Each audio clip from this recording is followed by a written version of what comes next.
In this video, I'm going to show you how to fix Moovit app not working. First, to resolve this issue, we will first head over to our device settings. From here, scroll down and tap on General. Once you're in the General Settings tab, look for iPhone Storage option and tap on it. Over here, you can either search for the app or you can scroll down and look for it. Then tap on the app. On the next screen, you need to tap on the Offload app option. A confirmation pop-up will come up. Now tap on the Offload app option here. It'll take a bit for processing, and then a reinstall button will show up. Simply tap on it to reinstall the app. This should resolve the issue, but if it doesn't, then you need to check if the app is running an older version.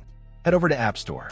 From here, double tap on this search icon in the bottom right corner, and then search for the app.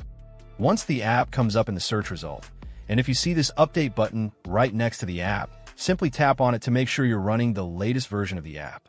However, if you continue to encounter this issue, then you will need to completely reinstall the app, which usually resolves the problem.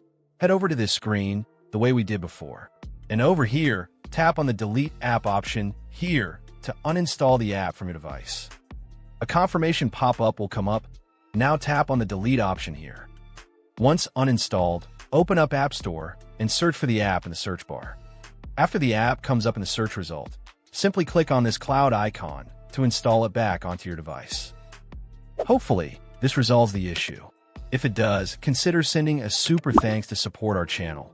And also don't forget to hit the subscribe button. We'll see you in the next video.